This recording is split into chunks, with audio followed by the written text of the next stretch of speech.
So with that being said, the theory of utilitarianism seems to be really, really bad off. It cannot, as I was just saying, protect fundamental human rights. And for this reason, it appears that the theory could justify nearly anything. It could justify murder, torture, forced human experimentation. It could even justify rape. At least at a first pass, it seems like it could. Why? Well, let's suppose that you had 20 men who were thinking of raping a woman, and they did a calculation and realized that it would bring them more happiness from raping her than pain she would experience. And then they could just, maybe kill her after they got finished so that she wouldn't experience any kind of psychological damage for the rest of her life. Well, if you run a little utilitarian calculation like this, it seems like you could justify that if it led to more happiness total as a result of this. And just for the record, I'm not sadistic. These are classic points that people have raised, so don't think your professor is insane or anything. But this seems to be a serious, serious problem for this view. Think about this for a second. If you have an ethical theory that says something like rape is okay, in fact, the theory seems like it would say that rape is morally required in some cases, and you'd be doing something immoral if you didn't rape or murder or torture someone. That doesn't seem like a very good ethical theory. Like I said, an ethical theory can ask for some kind of revisions to our ordinary shared core moral beliefs, but it seems like, I'm sorry, to our ordinary beliefs, just as long as they're on the periphery. But it doesn't seem like it should ask for revision of those deeply held core beliefs, the ones that we're certain these are the ones have to come out being right. And one of these would be rape is wrong. That should be wrong to everybody. If your ethical theory says that rape is good and required, you've got a really bad theory. You don't throw out the obvious because of some theory that you've developed. Rather, you throw out the theory which seems less obvious than the claim that rape is wrong. And this seems like a huge problem with utilitarianism. And utilitarians are aware of this. They know that their theory seems to have this kind of unsettling implication. Their theory seems to justify really horrible things. And so the utilitarians are going to want to respond to this. They're going to want to offer some kind of way of showing that their theory does not, despite first appearances, it doesn't in fact justify these things. The utilitarian is going to refine their theory. They're going to fine-tune it in a certain kind of way so that our shared core moral beliefs come out correct. They're going to refine their theory so that it does in fact show that rape, murder, torture, these sorts of things are wrong. Now, the utilitarians have a number of ways of going about this, and there are all kinds of different forms of utilitarianism, but one of the ways that I think is the more common, and it is one of the ways which seems to be the most obvious and most likely to be successful that the utilitarian would appeal to, is they're going to say that again, for their view, you have to consider all the consequences of someone's actions whenever you're performing or making a decision. And what they're going to suggest is that the problem with the kinds of examples we were just appealing to is that they're very isolated. The example of going to the doctor's office, that's a very isolated incident, and it's not thinking big picture. It's not looking down the road and seeing what possible ramifications might come about from this. And what they are going to argue, the utilitarians, is they're going to say, once you take into consideration the totality of possible consequences, once you look big picture and consider everything, what you're going to find is that these kinds of horrible acts like rape, murder, torture, these things are not justified once the big picture is considered. So let's think about this for a second. And let's go back to the example of the doctor harvesting someone's organs to save patients. What are some potential long-term bad side effects if this became a routine, regular practice? What if every single time you went to the doctor's office, the thought entered your head that she might come in the room and knock you out and steal your organs? Chances are, if that was something that you considered to be a real possibility, a live option, you wouldn't go to the doctor anymore. Nobody would go to the doctor anymore.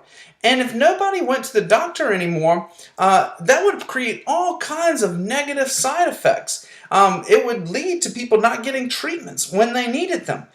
You have a broken arm? Well, I'm not going to the doctor because they might kill me and take my organs for something. Or I have a broken arm? Again, I'm not going to the doctor because they might force me into a medical experiment.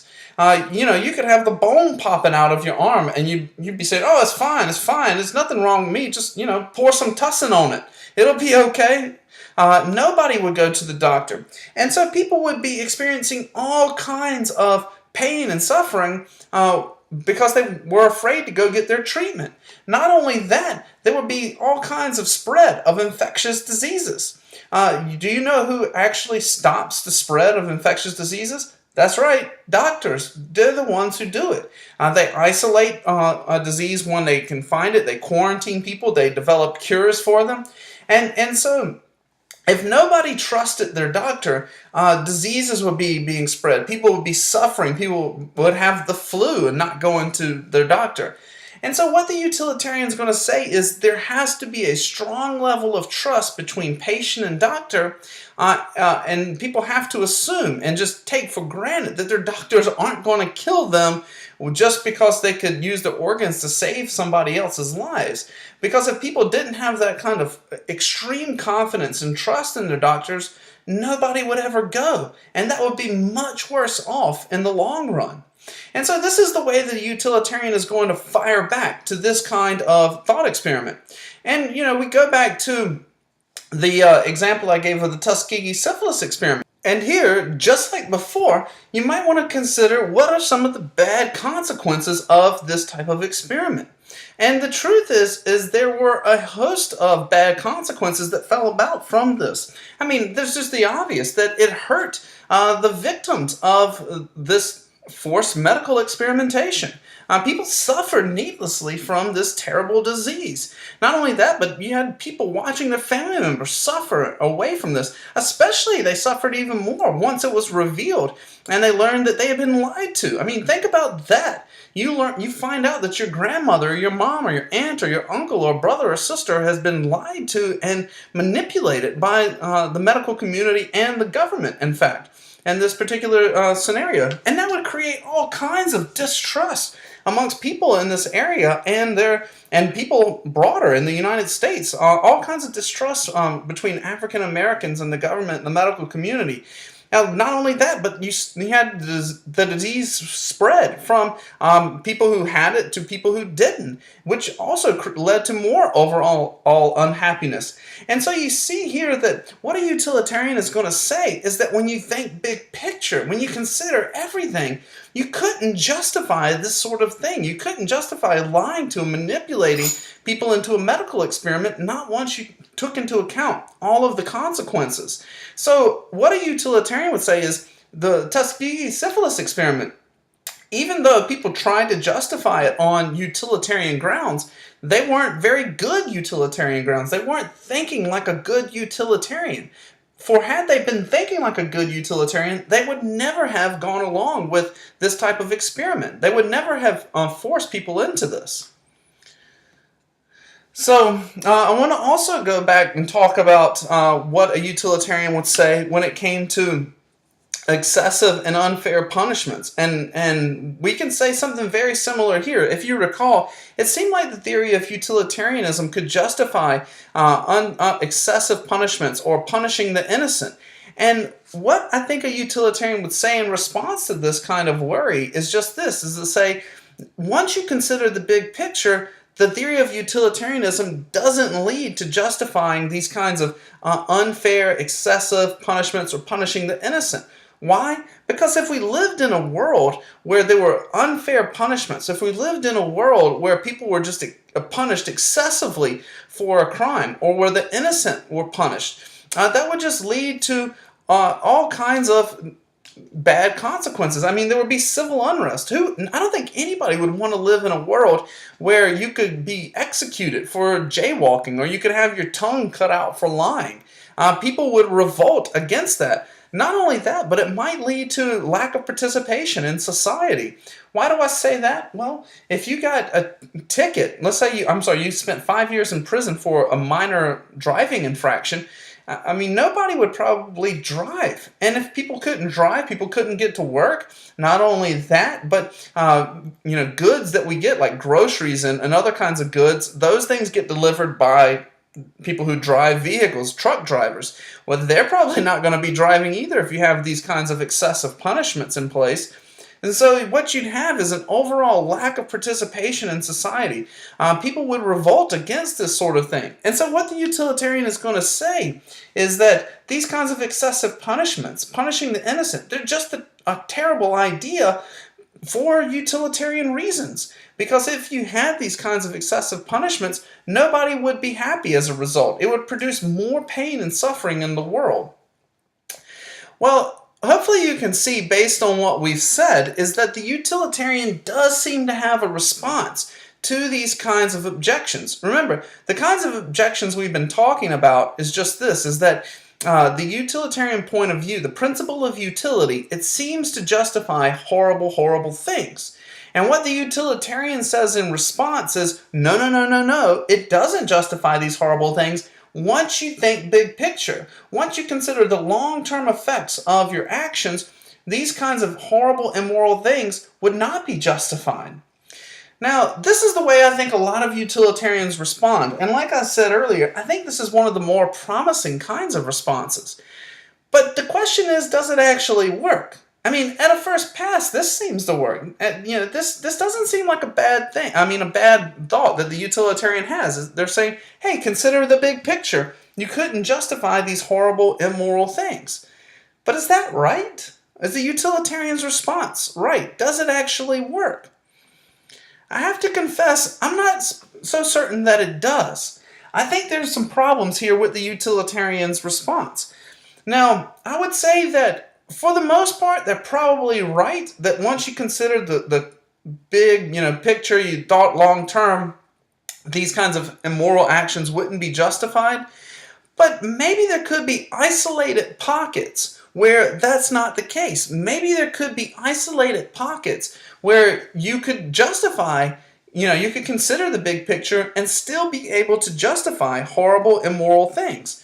So let's think back to our doctor's example. And suppose that the doctor is a good utilitarian, and the doctor thinks to herself, like, if I killed this patient, I could save these 5 other lives.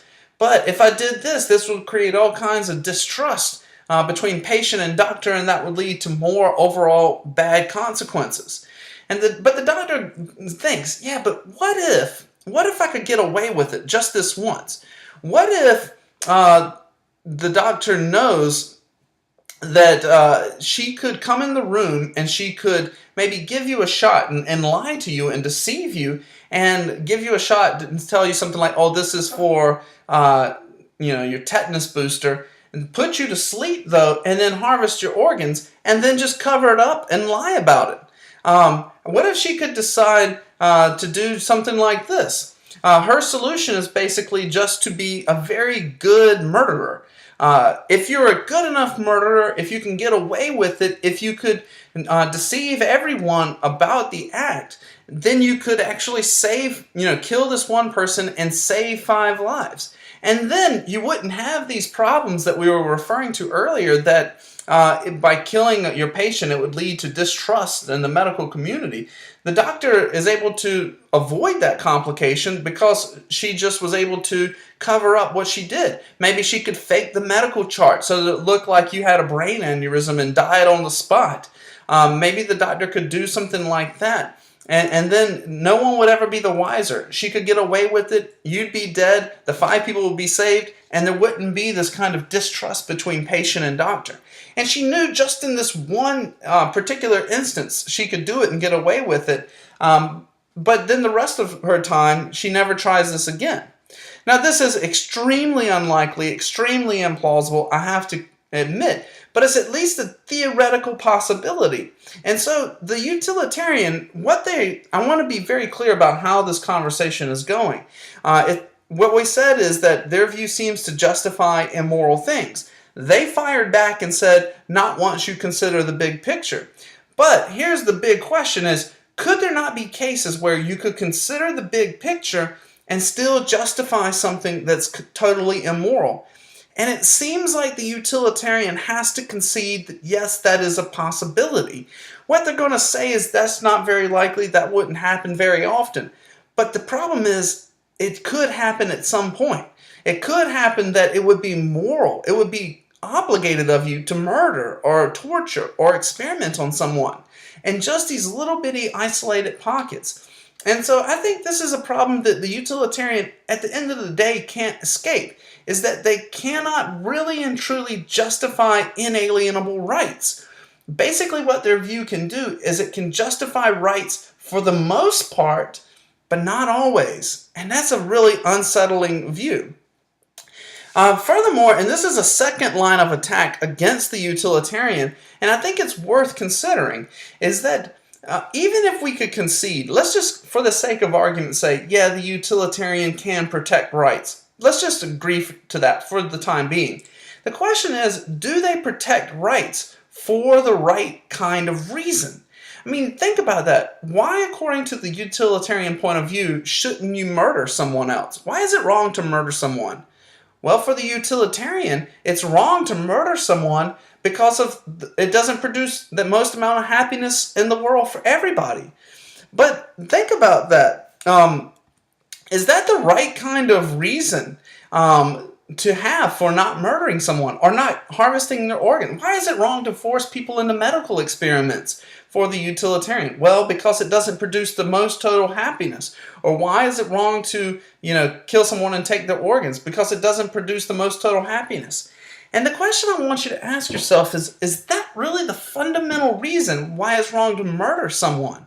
Is that really the fundamental reason why it's wrong to lie to people and deceive them and coerce them?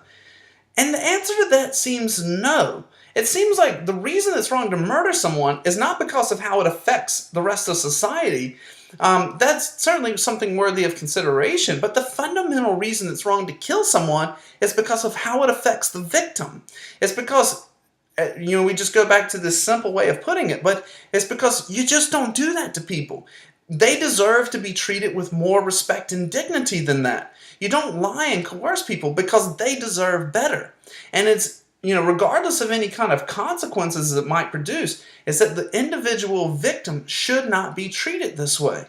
And so this is, I think, a second related problem with the utilitarian point of view, is that, number one, it seems like they have a really hard time protecting rights. And then number two, even if they could protect rights, let's just, like I said, for the sake of argument, even if they could protect it, it seems like they don't protect rights for the right kind of reason. The reason it's wrong to murder is not because of how it affects society, but because of how it affects the victim. Fundamentally, that's the reason. Now, like I said, I don't want to be dismissive that when you murder someone or kill someone, it does affect society and that does add to the wrongness. But even if, there were just two people on the planet and there was no society, it would still be wrong to murder a person just because it's wrong to do that to another human being. And that is something that the utilitarian can't say. They can't say because it's fundamentally immoral to do that to a person. It's always about how it affects society for the utilitarian.